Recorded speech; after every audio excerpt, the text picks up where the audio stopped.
If you don't know who you are, good. Because at least it's honest. No one knows who they are. You and I might say we do. But how? We don't know. Say you plugged your brain into a machine and it could run like a simulation, where you could live out every single possible decision in an infinite number of alternative ways life could have happened to you. Then afterwards, you might be able to say you know who you are. If you haven't, well then you're just untested. Now obviously we can't actually live out a million versions of reality. We only have our own. But within a million realities, there's only one person in there that makes a choice. The self. I just don't think we're being very honest with who that is. If I asked you right now, who are you? You might base who you are with what has happened to you in the past. Maybe what you've overcome. But if an unfamiliar situation was offered to you, how do you know what you'll do next? In life, I've seen that people are angels until they've been given the chance to be a devil. Most angels are just unproven devils. But let's say a true angel would be someone who has been challenged and tempted to be a devil, but still came out with its wings.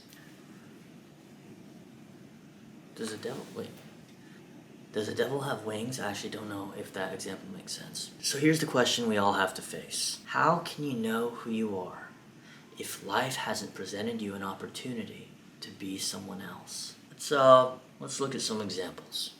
If you are loyal to your partner, how many chances did you have to not be loyal? Are you loyal or are you just hidden? You know what I'm saying? If no one grabbed you by your wrist and pushed you against the wall and kissed you, who are you to say that you would hate that? People say, oh, no, but I know myself. Well, yeah, but how many people cheat and say, I don't know what came over me? How many people cheat and say, I love you? That wasn't me. It was you. It was you. It was you. You were not possessed by a spirit. You were not even drunk. You were just that version all along. That doesn't make you evil. It just means there are parts of you that you haven't met yet. Loyalty only has value if it's been tested. That's how values work. Is it courage if you're not actually afraid? No. Does forgiveness matter if it's just a scratch? No. They had to have destroyed you, and then you can forgive. Honesty matters when you know the truth will hurt, and you want to lie instead. That is when honesty matters. We cast stones on others, but we haven't been tested yet ourselves.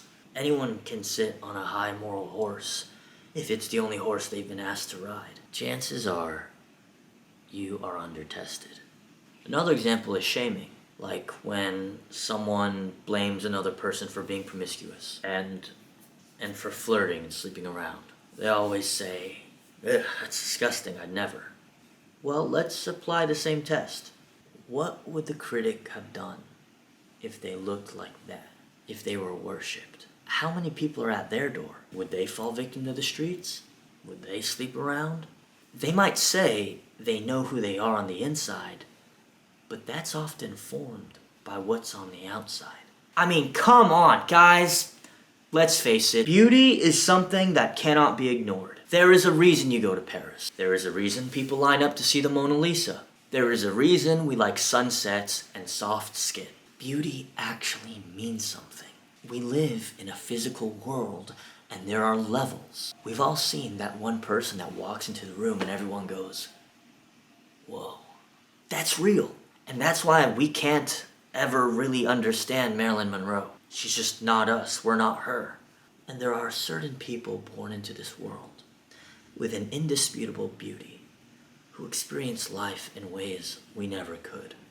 I know, sucks to suck, I fucking wish. And I'm not condoning sexual impurity, but what I am condemning is people's perceived invulnerability to it.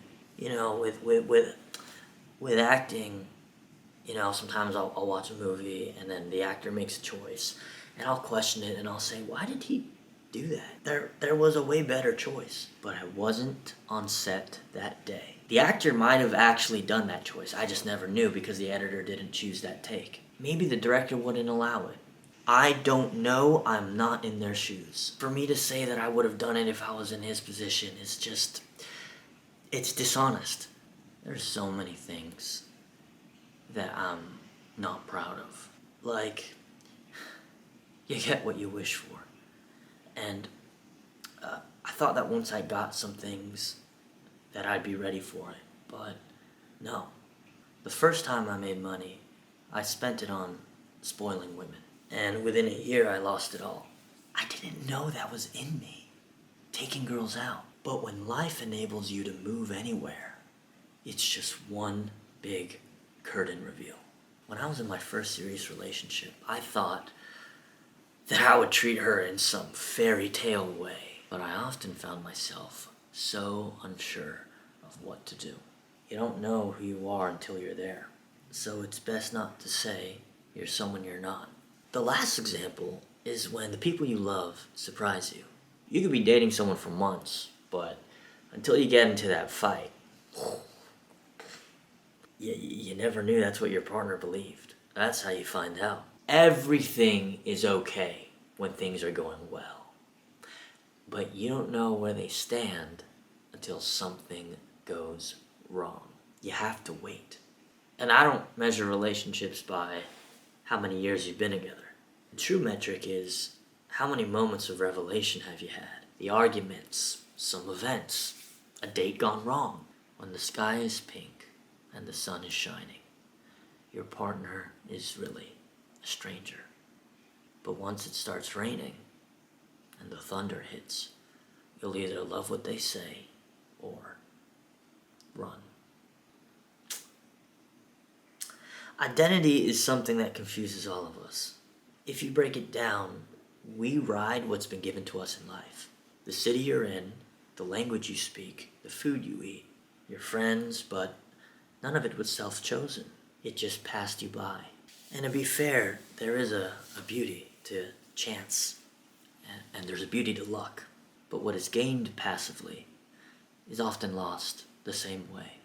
You know what's cooler than luck? Choice. So, if you could choose, who are you really? Who is the creature beneath a million alternate decisions? You know what gets me? People claim to have humility, and they criticize the top 1% of the world. But have they themselves ever been given great power over the world? Given authority over other people's livelihoods? Have they been bribed by corporations? Do they run a country? It is literally innocent until proven guilty. It's in jobs and careers too. Someone might have an absolute passion for medicine, but if someone approached them on the subway, like Squid Game style, with a briefcase and said, "You could be a streamer and make millions now," if that person is thrilled to do it, what does that mean? I don't think it means they didn't love being a doctor. I just think streaming was not an option in their head until it became one and they instantly chose it. What would we leave behind if something better came along? Who? Who would you leave? Where would you go if it was possible? What would you walk away for? And if it's nothing, then you might be in the right place. But that's just some cliche identification of the problem. Let's talk solutions. There are 2 solutions to not knowing who you are. 1, you live more expansively. You explore your options and you interact with the world more so that you actually have attention that can challenge your worldview. We can't experience a billion situations, but we don't need a billion. And 1,000 scenarios is better than 100. Knowing yourself requires exposure.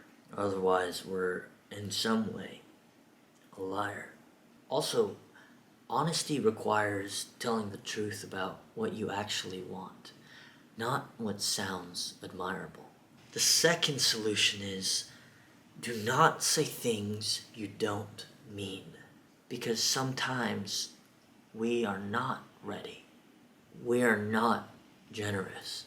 We are not truly forgiving. If you don't mean the words, "I love you," don't say it. The job you're applying for is not always what you're born to do. That's hyperbole. And the internet, since it is so saturated and loud, might cause you to exaggerate your language in order to be understood.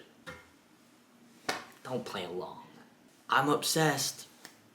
No, you're not. You're mildly interested. You're not obsessed. You're being performatively enthusiastic and socially lubricant so you can boost your friend's ego and fit in with the dominant tone of online comms. This is the best thing ever. No, it's not.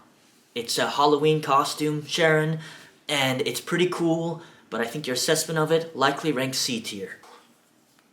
We just need to watch what we say. And I hear it. It's not that deep, bro. But it is. It is. Because when everything is exaggerated, nothing is clear. And without clarity, we lose the chance to understand the finer parts of ourselves that exist between the extremes. It is bigger than we think. Words are all we have. And if we say the wrong ones, we trick people into thinking we are someone else. And worse, we eventually believe our own lie. So I hope that we can begin to live more honest lives so that we can arrive to where we belong a lot quicker. Okay? Give me a hug. Come on, just give me a motherfucker. Come on, just... You smell good.